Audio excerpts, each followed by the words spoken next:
Hello everyone, welcome to our YouTube channel Medicare the Path Guider. Myself doctor Hrithik. तो आज हम इस video में आपके लिए एक बहुत ही इंपॉर्टेंट टॉपिक लेके आए हैं जो कि बेस्ड रहेगा कि बीएमएस करने के बाद क्या फ्यूचर स्कोप है। जी हाँ, बीएमएस को करने के बाद क्या क्या फ्यूचर स्कोप है, हम फ्यूचर में क्या अचीव कर सकते हैं, क्या कुछ कर सकते हैं। तो आज की वीडियो इसी बात पर बेस्ड रहेगी, ठीक है। तो सबसे पहले कि लोगों को काफ़ी मिथ होता है कि मैंने बीएमएस कर लिया, मेरा क्या होगा, फिर मैंने बीएमएस में एडमिशन कर ली, मेरा कुछ होगा भी या नहीं, या फिर मेरी लाइफ खराब हो गई, मेरा फ्यूचर कुछ भी नहीं है बीएमएस करने के बाद, मैं कुछ अर्न नहीं कर सकता, मैं कोई रिस्पेक्ट नहीं कमा सकता। तो ये सारे बिल्कुल बकवास बातें हैं, ठीक है। अभी जो नीट 2025 जो सबको पता है कि कितना टफ लेवल था उस पेपर का, ठीक है ना, बिल्कुल टफ लेवल था।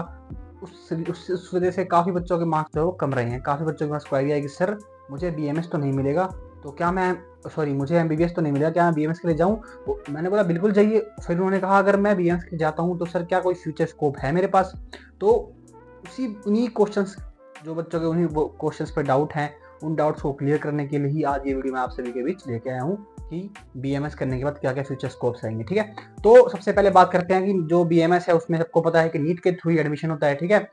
जो टॉप कॉलेज के हैं जैसे एनआईए वगैरह, AII Delhi, BHU Banaras Hindu university के अंदर है जो, उसके बाद ITRA जामनगर, ये सब जो इसकी टॉप कॉलेज के अंदर जो आते हैं, जो कि जैसे एमबीबीएस में एम्स का लेवल होता है ना, वैसे ही आयुर्वेदा में इन कॉलेज का लेवल है, ठीक है। तो टॉप मार्क्स पे कॉलेज मिलते हैं। मान लीजिए अगर एमबीबीएस कट ऑफ 600 हो गई है तो 580 पे इनकी कट ऑफ क्लोज होती है, ठीक है। तो ये कॉलेज इन मार्क्स पर मिलते हैं। उसके बाद 4.5 साल का प्लस 1 साल की इंटर्नशिप रहती है, टोटल 5.5 साल का कोर्स होता है।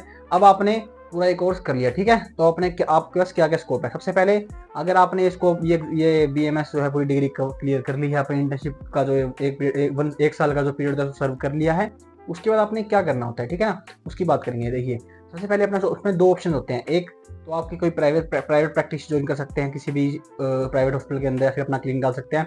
अगर आप कोई प्राइवेट हॉस्पिटल ज्वाइन करते हैं तो स्टार्टिंग सैलरी आराम से 30 से 35 हज़ार रुपये है, ठीक है। उसके बाद आप जैसे आपकी स्किल्स बढ़ती जाएंगी, आपका एक्सपीरियंस बढ़ता जाएगा, उस हिसाब से आपकी सैलरी भी बढ़ती जाएगी, ठीक है। नेक्स्ट बात करते हैं कि और क्या ऑप्शन है। उसके बाद आप अपना, अगर आपने अच्छा सीख लिया, आप अपना प्राइवेट क्लिनिक भी डाल सकते हैं।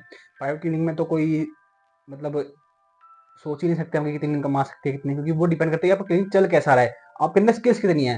तो दोनों बातों में मैटर है स्किल्स का, प्राइवेट प्रैक्टिस के अंदर भी और प्राइवेट हॉस्पिटल के अंदर आप जो medical officer, EMO emergency medical officer की जॉब करते हैं उसके अंदर, ठीक है। थर्ड ऑप्शन है कि आप एमडीएमएस के लिए जाएं, एमडी करें या फिर एमएस करें, और क्लिनिकल या फिर नॉन क्लिनिकल में जाएं। क्लिनिकल मतलब आप कल को दोबारा किसी हॉस्पिटल के अंदर ज्वाइन कर सकते हैं, फिर अपना क्लिनिक खोल सकते हैं। और नॉन क्लिनिकल मतलब आप कॉलेज के अंदर एज अ प्रोफेसर, एचओडी या फिर लेक्चरर लग सकते हैं, ठीक है। सेम बात रही अगर आप टीचिंग लाइन में जाना चाहते हैं, तो टीचिंग लाइन में जो है वो जैसे और गवर्नमेंट टीचर्स होते हैं, वैसे इसके लिए भी गवर्नमेंट वैकेंसीज आती है, ठीक है। ये हो गया। अब थर्ड आता है कि और क्या, फोर्थ ऑप्शन है कि और क्या क्या चीजें हैं। देखिए आप बीएमएस करने के बाद मेडिकल ऑफिसर के एग्जाम भी दे सकते हैं, ठीक है। जो कि मेडिकल ऑफिसर के एग्जाम देते हैं, उनके हर स्टेट के अपने अपने अलग अलग एग्जाम होते हैं, ठीक है। वो आप एग्जाम दे सकते हैं। उसके बाद आप सिविल सर्विसेज में जा सकते हैं बीएमएस करके, ठीक है। और अगर सबसे बड़ी बात यह है कि अगर मान लीजिए आपने बीएमएस किया, आपका एमओ एग्जाम क्लियर नहीं हुआ, तो आप एमडीएमएस कर सकते हैं। उसके अंदर आप गवर्नमेंट से एमडी करते हैं तो कोई स्टाइपेंड नहीं मिलेगा, 80,000 मिनिमम स्टार्टिंग होती है, वो ये 1 से जा सकती है, 1,20,000 1,20,000, ठीक है।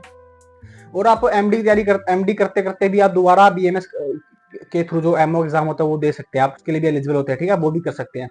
नाउ नेक्स्ट की क्या, देखिए जो बड़ी बड़ी कंपनीज होती है वो अपनी मेडिसिन बनाती है, उनके लिए बीएमएस डॉक्टर जरूरी होता है, ताकि जो डॉक्टर होता है वो R&D डिपार्टमेंट संभाल सके, जैसे कि रिसर्च एंड डेवलपमेंट डिपार्टमेंट संभाल सके। तो वहां भी आप जॉब कर सकते हैं। उसकी स्टार्टिंग सैलरी 80,000 टू 1.5 लाख तक, 2 लाख तक मिनिमम मैक्सिमम होती है, ठीक है। उसके बाद आप रिसर्च फील्ड में जा सकते हैं आराम से, आप आर्टिकल फील्ड में जा सकते हैं, social media influencer, YouTube influencer, podcast, आजकल इतना कुछ आ चुका है, ठीक है। आप इस लाइन में जा सकते हैं। तो मैंने आपको बताया कि जो जो रास्ते थे बीएमएस के बाद, जो फीचर स्कोप थे, आप क्या क्या कर सकते हैं, ठीक है।